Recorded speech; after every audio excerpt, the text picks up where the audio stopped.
آج کے اس خطبہ مبارکہ میں میرا موضوع سخن ہے ذکر الہی کی فضیلت اور اہمیت، اس کے فوائد۔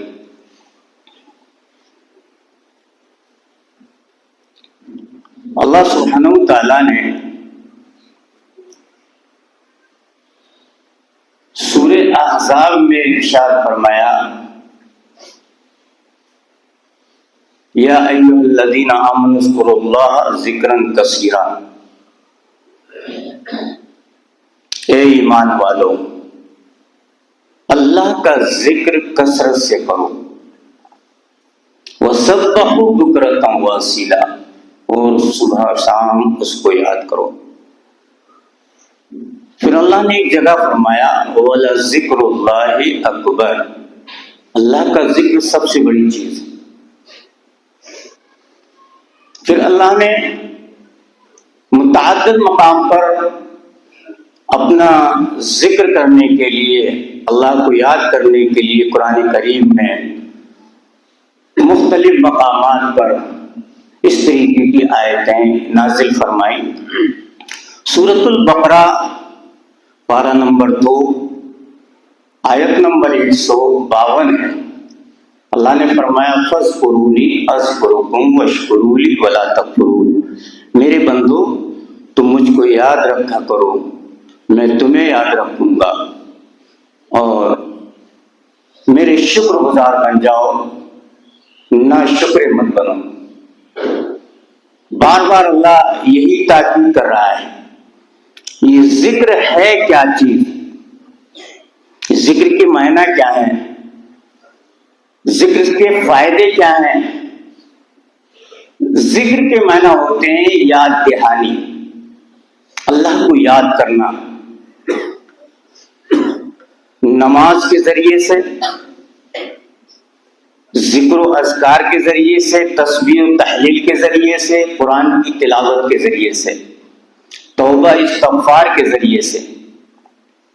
جس طریقے سے آپ اللہ کو یاد کر سکیں، اللہ کو یاد کریں، یہ ہے ذکر الہی۔ حسن بصری رحمۃ اللہ علیہ ایک بہت بڑے جید عالم گزرے ہیں۔ وہ کہتے ہیں کہ جس انسان کے سینے میں، دل میں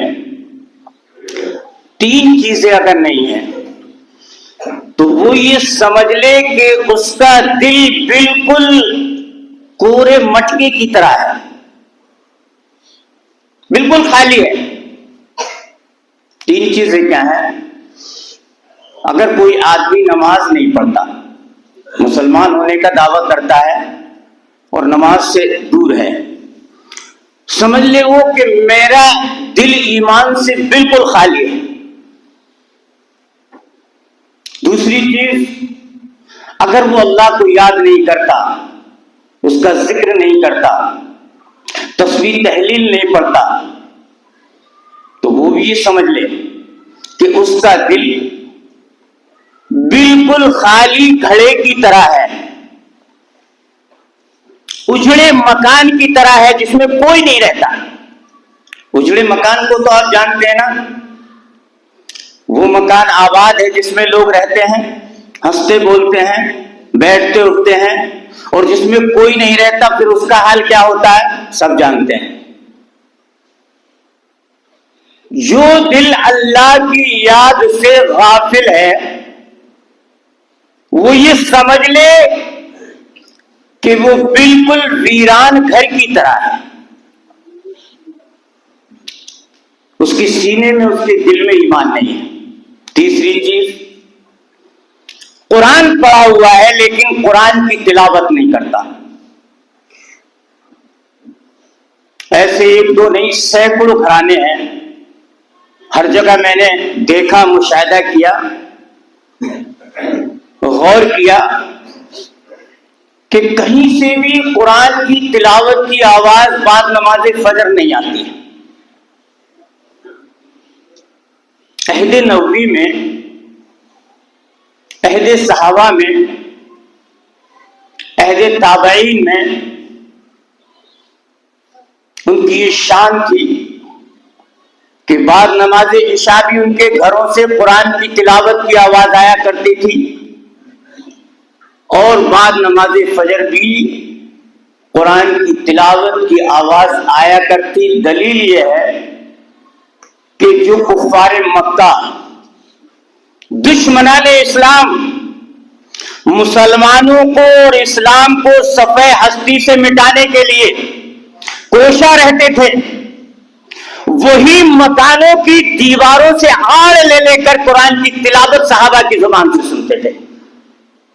اللہ نے اس قرآن میں وہ جاذبیت، مٹھاس، مقناطیسی طاقت اور قوت رکھی ہے کہ جو گہرائی سے سن لیتا تھا وہ اس کا گرویدہ ہو جاتا تھا، ہلکا بگوش اسلام ہو جاتا تھا، مسلمان ہو جاتا تھا۔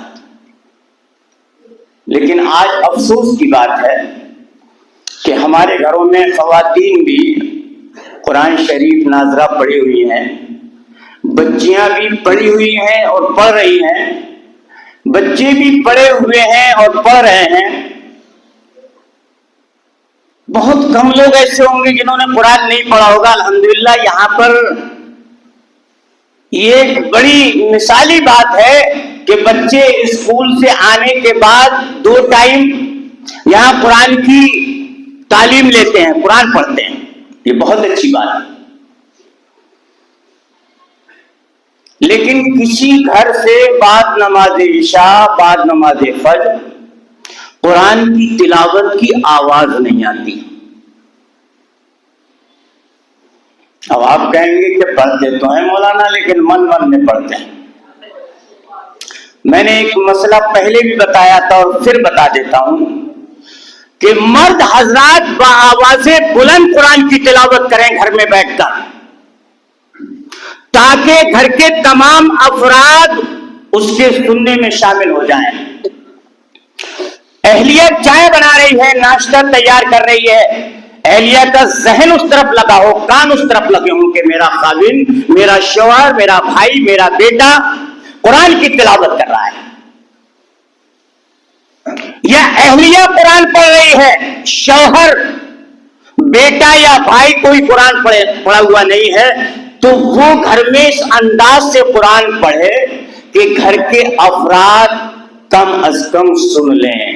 حالانکہ عورت کی آواز فتنہ ہے، اتنی زور سے وہ نہ پڑھے کہ اس کی آواز گلی کوچے میں پہنچے۔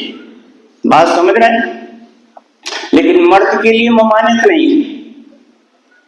اگر صحابہ من میں قرآن پڑھتے تو دشمنان اسلام پھر قرآن کی تلاوت نہیں سن پاتے اور نہ مسلمان ہو پاتے۔ اللہ نے کہا فَاذْكُرُونِي أَذْكُرُكُمْ وَاشْكُرُوا لِي وَلَا تَكْفُرُونِ، میرے بندوں اور میری بندیوں تم مجھے یاد کرو، یاد رکھو، میں تمہیں یاد رکھوں گا۔ تم میرا ذکر اگر مساجد میں کرو گے، مدارس میں کرو گے، لوگوں میں کرو گے، تو میں تمہارا ذکر آسمانوں پر کروں گا، فرشتوں میں کروں گا۔ آپ جانتے نہیں ہیں، بخاری کی حدیث ہے کہ جمعے کے دن خاص طور سے فرشتے گلی کوچوں میں گشت کرتے ہیں، ویسے تو ہر روز گھومتے ہیں، اور یہ فرشتے کرامن کاتبین، یہ دہنے کاندھے پر جو فرشتہ ہے وہ آپ کی نیکی لکھ رہا ہے، جو بائیں کاندھے پر ہے وہ آپ کی بدی اور برائی لکھ رہا ہے۔ آپ کی پوری کیسٹ تیار ہو رہی ہے، جیسے شادیوں میں ویڈیو بناتے ہو نا، پوری دولہا کے نہانے، بیٹھنے، کھانے، پھر نیوتا لینے، پھر یہ کرنے، وہ کرنے، فوٹو کھنچوانے اور دلہن کے آنے تک کی تصویریں لیتے ہو۔ اللہ تمہیں ہدایت نصیب فرمائے۔ تمہاری بھی فرشتے ویڈیو بنا رہے ہیں، ایک گھنٹے کی، ایک منٹ کی اور ایک پل کی، پورا ریکارڈ تمہارے سامنے رکھ دیا جائے گا۔ اللہ کے رسول نے فرمایا کہ اللہ کے سامنے جب حاضری ہوگی تو بندہ وہاں بھی جھوٹ بولے گا، انسان کی فطرت ہے۔ اللہ کے علم میں تو سب کچھ ہے، اس کے باوجود کہے گا اللہ میں نے ایسا نہیں کیا ہے، اللہ مسکرائے گا کہ اس بندے کا کیا حال ہے، مجھے سب کچھ معلوم ہے، اس کے بعد بھی میرے سامنے کہہ رہا ہے اللہ میں نے ایسا نہیں کیا ہے۔ اللہ کہے گا بھئی سمجھ لے بات کو، تو نے رات کی تاریکی میں دن کے اجالے میں فلاں جگہ ایسا کام نہیں، اللہ میں نے نہیں کیا تھا۔ اچھا نہیں کیا تھا؟ سورہ یاسین اٹھا کر دیکھو، اللہ پھر اس کی زبان پر مہر کر دے گا، تالا لگا دے گا، ان ہاتھوں کو، پیروں کو، جسم کے اعضاء کو بولنے کی طاقت دے گا، قوت دے گا، حکم ہوگا کہ اس کے خلاف بتا۔ یہ ہاتھ گواہی دیں گے رات کے سمے تو اتنے ٹائم فلاں جگہ گیا تھا چوری کرنے، تو نے فلاں غلط کام کیا ان ہاتھوں سے۔ یہ پیر گواہی دیں گے، جسم کا ہر حصہ بولے گا۔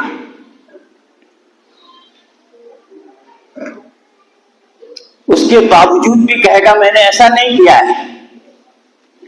تو اللہ تعالیٰ وہ کیسٹ جو تمہاری تیار ہو رہی ہے، جیسے میں اس وقت بول رہا ہوں، یہ حافظ صاحب جو ہے اس میں کیچ کر رہے ہیں، اگر کہیں کوئی بھی فول ہوگا تو یہ موبائل بتائے گا، اور میں یہ کہوں کہ نہیں میں نے ایسے نہیں کہا ہے۔ بات سن میں آ رہی ہے آپ کی؟ یہ موبائل بتا دے گا کہ مولانا آپ نے فلاں جگہ ایسا فول کیا تھا، ایسا لفظ بولا تھا، بتائے گا نہیں بتائے گا؟ آپ کی وہ کیسٹ جو تیار ہو رہی ہے پوری زندگی کی، وہ آپ کے ایک ایک لمحے کی بات کو بتائے گی۔ پھر لے سن، یہ کون ہے؟ جب اقرار کر لے گا بندہ تو اللہ کہے گا کہ بس جہنم بازی ہو گئی بھائی، اب تو اقرار کر لیا تو نے،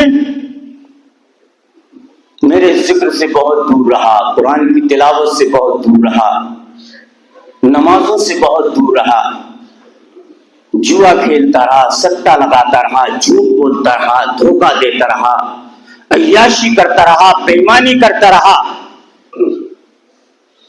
کس کس ساتھ میں ظلم کیا، پڑوسیوں کو ستایا، کس کو مارا پیٹا، کس کے ساتھ میں گستاخی کی، پوری آپ کی وہ کیسٹ بتائے گی، پوری زندگی کا چٹھا آپ کا۔ کہاں جاؤ گے اس کی پکڑ سے؟ اس کی پکڑ سے بچ کر کہاں جاؤ گے؟ ان بطش ربک لشدید۔ ہم تو یہی کہتے رہتے ہیں وہ رحمان الرحیم ہے، یہ تو میں بھی مانتا ہوں وہ رحمان الرحیم ہے، کبھی قہار اور جبار کے لفظ پر بھی غور کیا ہے؟ رحمان الرحیم تو ہے، اگر اس کی رحمت جوش میں آ گئی بڑے بڑے گنہگاروں کو معاف کر دے، اور کر دیا ہے اس نے، لیکن اگر پکڑ لے تو اس بات پر بھی کبھی غور کیا ہے؟ شداد کو نہیں چھوڑا، قارون کو نہیں چھوڑا، فرعون کو نہیں چھوڑا، قوم عاد کو نہیں چھوڑا۔ قوم عاد کے لوگ جانتے ہو اتنے قداور، اتنے طاقتور، مال و دولت میں، نشے میں بالکل چور، وہ کسی قوم کو خاطر میں نہیں لاتے تھے، اللہ کی یاد سے غافل رہے، زمین پر فتنہ فساد کیا، تکبر کیا، گھمنڈ کیا، اللہ کو بھول گئے۔ جو اللہ نے پکڑا تو معلوم ہے ایسے ایسے طاقتور لوگ تھے قوم عاد اور سمود کے اندر، یہ بڑے بڑے درختوں کو اس طریقے سے لے کر کے جڑ سے اکھاڑ دیا کرتے تھے۔ آج ایک بڑی جماعت بھی کسی پیڑ کی جڑ کو پکڑنے کے بعد اوپر کو نہیں لا سکتی زمین سے، لیکن اللہ نے اس قوم کا وہ حال کیا کہ ان پر ایسا عذاب آیا، دن رات ایک ہفتے تک تیز تند ہوا چلی، مکانوں کو تہوبالا کر دیا، اور ان کو ایسا پٹک پٹک کر کے مارا کہ دیکھنے والی آنکھوں نے دیکھا کہ جیسے ایسے زمین پر پڑے ہوئے جیسے کھجور کے تنے۔ کھجور کا درخت دیکھا ہے نا، لمبا ہوتا ہے۔ اتنے قداور لوگ، اتنے اتنے بہادر، اتنی طاقت اور قوت رکھنے والے لوگ، لیکن ان بطش ربک لشدید، اور کیا کروں کہ ہمارا رب اگر پکڑ لے گا تو ہوگا کیا حال بھائی، ہوگا کیا حال؟ دنیا کی پکڑ سے تو ہم چھٹ سکتے ہیں، وکیل چھڑا سکتا ہے جائز ناجائز پیسہ لے کر کے، جج کے سامنے بھی پوٹری پہنچ جائے گی، وہ بھی چھڑا دے گا آپ کو، لیکن احکم الحاکمین کے دربار میں جب پہنچو گے وہاں کوئی رشوت نہیں چلے گی، وہاں کوئی پاور اور طاقت اور قوت کام نہیں آئے گی، وہاں پیسے کی تھیلی کام نہیں آئے گی، صرف رحمان اور قہار ہوگا اور سامنے آپ ہوں گے۔ اس لیے ضرورت ہے اس بات کی، اللہ سے ڈریں۔ حسن بصری رحمت اللہ علیہ کے پاس ایک آدمی آتا ہے، کہتا ہے کہ میں ہر وقت قرض میں مبتلا رہتا ہوں، میرا قرض ہی نہیں اترتا، مجھے کوئی دعا بتائیے، نسخہ بتائیے۔ حسن بصری رحمت اللہ علیہ کہتے ہیں جا اللہ کو یاد کر، توبہ استغفار کر، تیرا قرض اللہ دور کر دے گا۔ کچھ دنوں کے بعد ایک آدمی آتا ہے، شیخ میرے یہاں اولاد نہیں ہوتی ہے، میں لا ولد ہوں، کیا کروں، کوئی نسخہ بتائیں۔ کہا جا توبہ استغفار کر، اللہ سے اپنی مراد مانگ، اس کو یاد کر، وہ تیری گود بھر دے گا، تیری جھولی بھر دے گا۔ پھر کچھ دنوں کے بعد ایک آدمی آتا ہے، شیخ میرے یہاں بیماری گھر سے نہیں نکلتی، میرے گھر کے اکثر افراد بیمار رہتے ہیں، بہت پریشان رہتا ہوں، کوئی نسخہ بتا دیں۔ حسن بصری رحمت اللہ علیہ کہتے ہیں جا توبہ استغفار کر، اللہ کو یاد کر، اپنے گناہوں کی معافی مانگ، تیرے گھر سے بلائیں دور ہو جائیں گی، بیماریاں دور ہو جائیں گی۔ کہنے کا مقصد یہ ہے کہ مسلمانوں، آج ہمارا کاروبار بالکل ٹھپ پڑا ہوا ہے، ہر آدمی کی زبان پر شکوہ اور شکایت ہے، اور وجہ ہے معاشی حالت جب آدمی کی کمزور ہو جاتی ہے تو پھر وہ اتنا مجبور اور لاچار ہو جاتا ہے کہ پھر بہت ساری اور غلط راہیں دیکھتا ہے، غلط طریقے استعمال کرتا ہے کہ پیسہ کدھر سے آنا چاہیے، کیا کرنا چاہیے، بچوں کو کیسے پالنا چاہیے۔ لیکن اللہ کی پکڑ سے کہاں جاؤ گے؟ وَمَنْ عَارَضَ عَنْ ذِكْرِي فَإِنَّ لَهُ مَعِيشَةً ضَنْكًا، جب تم ہمارے ذکر سے اعراض کرو گے تو ہم تمہاری معیشت تنگ کر دیں گے، تمہاری روزی ختم کر دیں گے۔ کہاں جاؤ گے اس کی زمین سے بھاگ کر؟ اللہ کا فرمان ہے جاڑے کے موسم میں تمہارا امتحان ہے، تمہارے ایمان کا امتحان ہے۔ ہماری ماں بہنوں تمہارا بھی امتحان ہے، اپنے شوہروں کو سمجھاؤ، اپنے بھائیوں کو سمجھاؤ، اپنے بیٹوں کو سمجھاؤ، اور خود بھی سمجھو کہ اگر یہ معاشی حالت ہم پر آئی ہے تو کس وجہ سے آئی ہے؟ کہیں ہمارے گناہوں کا سبب تو نہیں ہے؟ کہیں ہم ذکر الہی سے دور تو نہیں ہیں؟ کہیں ہم نے قرآن کو بالائے طاق تو نہیں رکھ دیا ہے؟ کہیں ہم توبہ استغفار سے دور تو نہیں ہو گئے؟ اللہ کہتا ہے مانگو میں دوں گا، تم مجھ کو یاد کرو میں تمہیں یاد رکھوں گا، تم لوگوں میں یاد کرو گے، میں عرش عظیم پر تمہارا ذکر کروں گا فرشتوں سے، اللہ اکبر۔ اور ایسا نہیں ہے، اللہ کہتا ہے میں اولاد کے ذریعے، مال کے ذریعے تمہاری مدد کروں گا، موسلا دھار آسمان سے پانی برساؤں گا، لیکن شرط یہ ہے کہ مجھے یاد کرو۔ ہم سب بھولے ہوئے ہیں، ان حالات میں بھی ہر آدمی ہاتھ پر ہاتھ رکھ کر بیٹھا ہوا ہے اور زبان پر حق شکوہ اور شکایت ہے کہ مولانا کاروبار بالکل ٹھپ پڑا ہوا ہے، چاندی بہت مہنگی ہو چکی ہے، کیا کریں اب؟ اللہ سے لو لگاؤ۔ جس رب نے تمہاری روزی تنگ کی ہے وہی روزی کشادہ کرے گا، وہی روزی کے دروازے کھولے گا، شرط یہ کہ اس کے دربار میں تو آؤ، آنسو بہا کر تو دیکھو، اس سے مانگ کر تو دیکھو، اس سے اپنا رشتہ لگا کر کے تو دیکھو۔ نماز ایک وقت کی نہیں پڑھ رہے ہو، قرآن کی تلاوت نہیں کر رہے ہو، توبہ استغفار نہیں کرو ان حالات میں، تو پھر ہوگا کیا؟ پھر اور شکنجے میں کسے جاؤ گے، وہ اور تمہاری حالت بد سے بدتر کر دے گا، اور کہاں جاؤ گے اس کی پکڑ سے بچ کر کے؟ ہماری آپ کی اوقات ہے کیا؟ فرعون نہیں، شداد نہیں، دنیا میں وہ قوم عاد نہیں، کیا لوط کی امت یاد نہیں؟ کیا نوح کا طوفان بھول گئے؟ غور کرنے کی بات ہے۔ اللہ یاد دلا رہا ہے کہ میں نے فرعون کو نہیں چھوڑا، شداد کو نہیں چھوڑا، قوم عاد کو نہیں چھوڑا، تم کیا چیز ہو؟ کیا ہو؟ اس لیے اللہ کے رسول جناب محمد رسول اللہ صلی اللہ علیہ وسلم کے اس فرمان پر غور کر لو ذرا۔ بخاری کی دونوں حدیثیں میں نے پڑھی تھی آپ کے سامنے۔ ایک حدیث حضرت موسیٰ اشعری رضی اللہ تعالیٰ عنہ، بڑے جلیل القدر صحابی ہیں، ان کے حوالے سے ہے۔ انہوں نے کہا کہ اللہ کے رسول نے فرمایا، مثل الذی یذکر ربہ والذی یذکرہ مثل الحی والمیت۔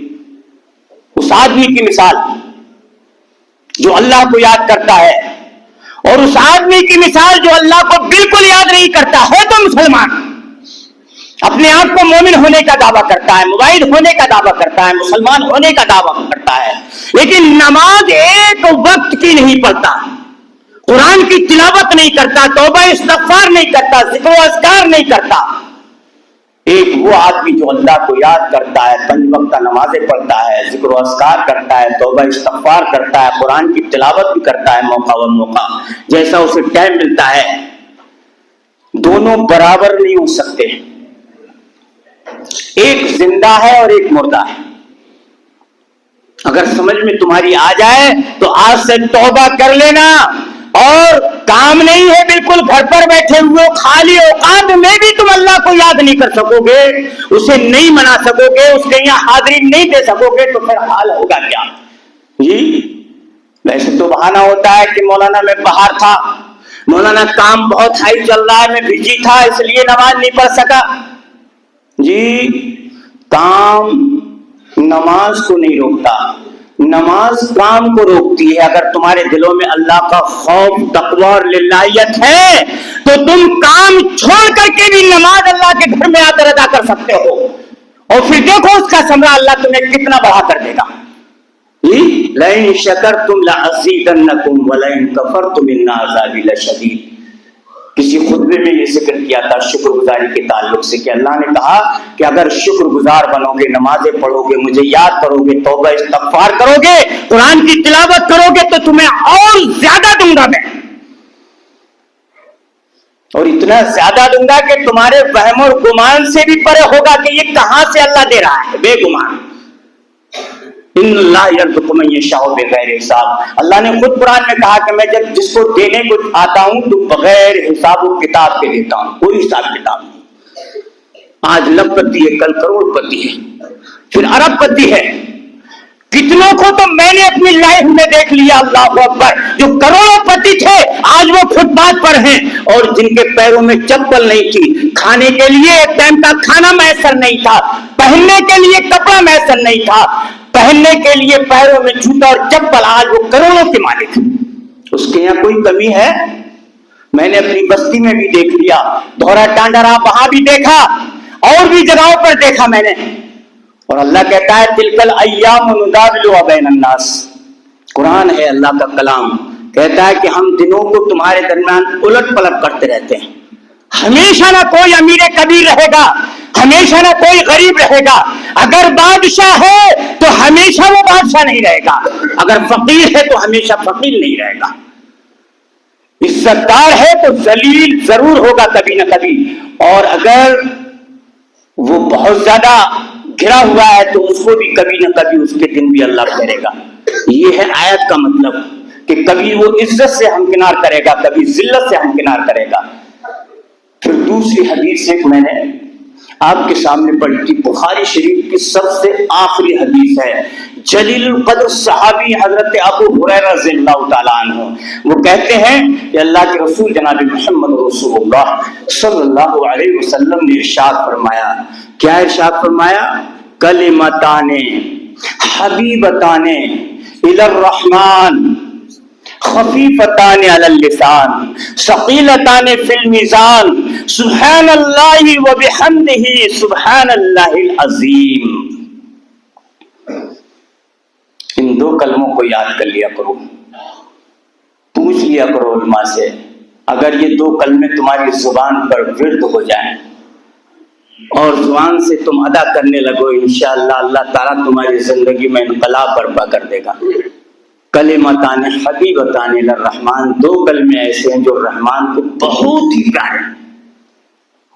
خفیفتان علی اللسان، زبان پر پڑھنے کے اعتبار سے بڑے ہی ہلکے ہیں. ثقیلتان فی المیزان، لیکن قیامت میں جب وزن ہوگا تمہاری نیکیوں کا تو بہت ہی بھاری ہوں گے یہ. سبحان اللہ و بحمدہ سبحان اللہ العظیم. زیادہ لمبے چوڑے نہیں، بہت ہلکے پھلکے کلمے ہیں. سبحان اللہ و بحمدہ سبحان اللہ العظیم. کیا مطلب ہے ان کا؟ اللہ کی ذات پاک ہے جی، اللہ کی ذات پاک ہے، اس کی حمد کے ساتھ میں اس کی بڑائی بیان کرتا ہوں. سبحان اللہ العظیم، اللہ کی ذات پاک ہے جو بہت ہی عظیم اور برتر ہے، جو سب سے زیادہ عزت والا ہے، جس کے پاس دولت کے خزانے ہیں، خزانوں کی کنجیاں ہیں. اس سے مانگ کر تو دیکھو، اپنا رشتہ بنا کر تو دیکھو. در در کی دھول چاٹتے ہو، ادھر ادھر جاتے ہو، کہاں کہاں عرضیاں لگاتے ہو اور کس کس سے اپنی منتیں مرادیں مانگتے ہو. اللہ کے علاوہ تمہاری کوئی نہ سن سکتا ہے، نہ تمہاری مراد کو پہنچ سکتا ہے، نہ تمہارا مسئلہ حل کر سکتا ہے، نہ تمہیں اولاد دے سکتا ہے، نہ تمہیں بیٹا بیٹی دے سکتا ہے، نہ تمہیں امیر کبیر بنا سکتا ہے، اور نہ کوئی تمہیں غریب بنا سکتا ہے. آج دکانیں کھلی ہوئی ہیں، لوگوں نے لوگوں کے ایمانوں کو بیچ ڈالا ہے، خود بھی اپنے ایمان بیچ چکے ہیں اور دوسروں کے ایمان بھی بیچ رہے ہیں. اس کا در تلاش کرو، وہ حاجت روا ہے، مشکل کشا ہے، وہی سب کچھ کرنے والا ہے. دنیا کی کوئی طاقت نہ تمہیں نفع پہنچا سکتی ہے اور نہ نقصان پہنچا سکتی ہے. اس بات کا عقیدہ رکھو. توحید پرستو، اہل حدیث ہو اگر، تو تمہیں شرم ہونا چاہیے کہ آج میخانے آباد ہیں، شرابوں کی بھٹیوں پر چلے جاؤ تو آج مسلمانوں کے بچے کثرت سے شرابیں خرید کر پی رہے ہیں، لیکن اللہ کا یہ میخانہ، اللہ کا یہ در، یہ بالکل برباد ہے. چند نمازی امام صاحب کے ساتھ میں، وہ بھی کبھی کوئی غائب ہے کسی نماز میں، کبھی کوئی غائب ہے کسی نماز میں. تمہیں پتا ہے کچھ؟ ہر نماز کی ایک فضیلت ہے. عصر کی نماز کی اللہ نے قسم کھائی ہے جی، فجر کی نماز کی قسم کھائی ہے، ان دو نمازوں کی قسم کھائی ہے. اس لیے اس سے یہ پتہ لگتا ہے کہ عصر کی نماز اور فجر کی نماز بڑی اہمیت والی نماز ہے. اور اللہ کے رسول نے فرمایا کہ دنیا اور ما فیہا، دنیا اور دنیا کے اندر جو کچھ بھی ہے، سب سے زیادہ محبوب میرے نزدیک فجر کی دو سنتیں ہیں. اللہ اکبر. ذرا وضو ہو کر گھر سے آؤ یا مسجد میں وضو بناؤ، 2 رکعت نماز پڑھو فجر کی، اور اس کے بعد ہاتھ اٹھا کر ذرا دعا تو کرو. چند دن کے اندر پھر دیکھ لو اس کا ثمرہ، وہ آسمان دنیا پر آ جاتا ہے. اس وقت اللہ اکبر، رات کے آخری حصے میں کہتا ہے میرے بندو اٹھ جاؤ، اٹھ جاؤ، بسترے چھوڑ دو، کیا ضرورت ہے مانگو، میں تمہاری جھولیاں بھر دوں گا. اگر بے اولاد ہو، لاولد ہو، اولاد مانگو میں تمہیں بیٹے دے دوں گا، بیٹیاں مانگو گے بیٹیاں دوں گا. غریب ہو، مقروض ہو، پریشان ہو، میں تمہارا قرض دور کر دوں گا، تمہاری غربت کو فارغ البالی میں تبدیل کر دوں گا. تم مقدمات میں پھنسے ہوئے ہو، آؤ میرے دربار میں، مجھ سے مانگو تو صحیح، مجھ سے سوال تو کرو صحیح، میں تمہارے مقدمات سے تمہیں نجات دے دوں گا. لیکن ہمیں مسجد میں آنے کی فرصت نہیں ہے، کیونکہ بستر اتنا نرم گرم ہوتا ہے جاڑے کے موسم میں، اور شیطان ایسی تھپکیاں دیتا ہے کہ ارے بس سو جائے یار، کہاں جائے گا، اٹھ کر ٹھنڈے پانی سے وضو بنائے گا. امام صاحب لمبی قرات کریں گے، تھک جائے گا. شیطان اس طریقے سے تمہیں لوریاں دے دے کر کے سلا رہا ہے اور تمہارے کانوں میں آواز آتی ہے حی علی الصلاح حی علی الفلاح، آ جاؤ نماز کی طرف، آ جاؤ کامیابی کی طرف، اور یہ بھی آواز آتی ہے الصلاۃ خیر من النوم، نماز نیند سے بہتر ہے۔ کیوں نہیں اٹھتے بستر چھوڑتے؟ ہے اللہ کا خوف، اللہ کا ڈر تمہارے دلوں میں؟ شیطان تمہارے دلوں پر حاوی ہو گیا ہے۔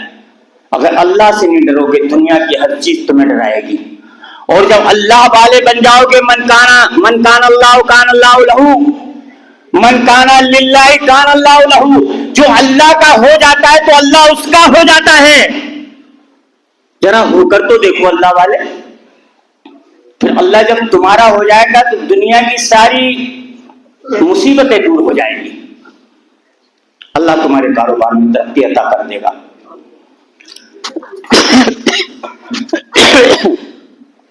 ماں بہنوں اور بیٹیوں سے بھی میری گزارش ہے کہ وہ خود بھی نماز پڑھیں اور پابندی کریں، اور اپنے گھروں میں بھی اپنے بیٹوں کو، اپنے بھائیوں کو نماز کی پابندی کا شوق دلائیں، اور خاوند اگر بے نمازی ہے تو خاوند کو بھی کہیں، کیونکہ میرا یہ تجربہ ہے اور یہ ماننا ہے کہ اگر عورت نیک صالحہ ہے، عورت آدمی بگڑا ہوا ہے، بے نمازی ہے، تو عورت کے سنبھالنے میں اس کا بہت بڑا کردار ہوتا ہے آدمی، یعنی کسی کی بات مانے نہ مانے لیکن عورت کی بات کو ضرور مانتا ہے۔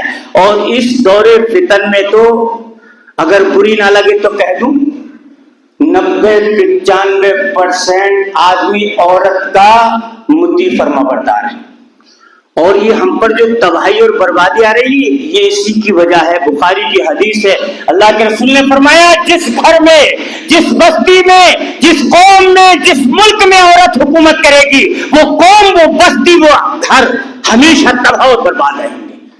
آج کوئی بھی عورت A to Z اللہ ماشاءاللہ میں یہ نہیں کہتا، میں نے تقریباً 10% عورتیں نکال دی کہ 10% عورتیں ایسی ہیں جو اپنے خاوندوں کو، اپنے رب کو بھی راضی کر رہے ہیں، اپنے مجازی خدا کو بھی، یعنی اس شوہر کو بھی راضی رکھ رہی ہیں، اس کا کہنا مان رہی ہیں، اس کے کہنے پر چل رہی ہیں، اس کو راضی رکھ رہی ہیں، خوش۔ لیکن 80 اور 90% عورتیں ایسی ہیں اس دور فتن میں، اور سب سے بڑا فتنہ اللہ کے رسول نے فرمایا تھا صحابہ سے کہ میں اپنے بعد جو فتنہ تمہارے لیے سب سے بڑا چھوڑ رہا ہوں وہ عورت ہے۔ عورت اس وقت کا سب سے بڑا فتنہ ہے میرے بھائیوں، دین سے بھی دور ہے، بے حیا، بے غیرت، لباس بالکل اڑیاں، کیا کیا بات بتائی جائے، اللہ بس رحم فرمائے اس قوم پر۔ اگر شوہر چپل لا دے اس کی چپل لائی پسند نہیں ہے، اگر چوڑیاں لا دے اس کی لائی چوڑیاں پسند نہیں ہے، کپڑا لا دے وہ اپنی مرضی سے، شوہر تو اچھے پیسے سے لائے گا، اچھی اپنی تمنا کے ساتھ لائے گا، لیکن وہ یہ کہتے ہیں یہ لے کے آئے ہو، بات ختم ہو گئی۔ 700 روپے والا لے آئے گی اپنی مرضی سے، شوہر 1000 روپے والا لایا ہے تو کہہ رہی یہ لے کے آیا ہو۔ یہ حالات ہیں آج اس دنیا کے، اور اسی وجہ سے ہم ذلیل و خوار ہیں۔ اللہ ہماری ماں بہن بیٹیوں کو بھی ہدایت نصیب فرمائے، اور ان کو زیادہ سے زیادہ اللہ کا ذکر کرنے کی اللہ توفیق نصیب فرمائے، اور ہم لوگ بھی اس بات کا خیال رکھیں نمازیں ہم بہت چھوڑ رہے ہیں۔ کہیں ایسا تو نہیں ہے کہ ہم کافر ہیں، دیکھنے میں مسلمان ہیں، لیکن نماز کے درمیان کفر اور حق کے درمیان یہی فرق کرنے والی چیز ہے نماز۔ آدمی اگر مسلمان ہے تو وہ نماز پڑھے، اور نماز نہیں پڑھتا تو کافر ہے، خلاص۔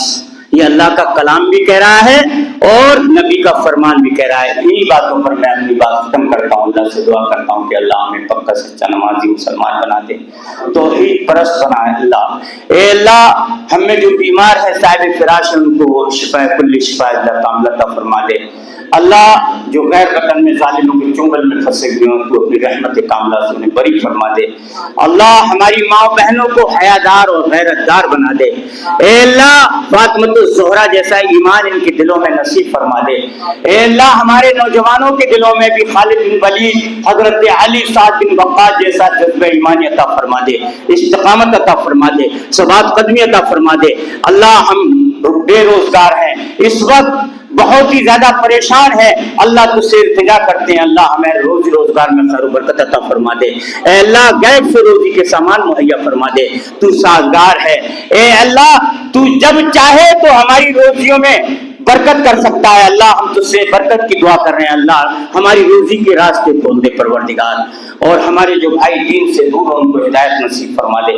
اللہ ہماری جائز دعائیں تمنائیں پوری فرما دے. اللہ ہم اپنی جو پرانی عزت اور وقار کو کھو بیٹھے ہیں، اللہ پھر دوبارہ ہماری عزت اور وقار کو واپس لوٹا دے. اے اللہ جب تک دنیا میں رہے عزت کے ساتھ زندہ رکھ، اور جب خاتمے کا وقت آئے تو ایمان پر توحید پر ہمارا خاتمہ ہو. وما علینا الا البلاغ. السلام علیکم ورحمۃ اللہ.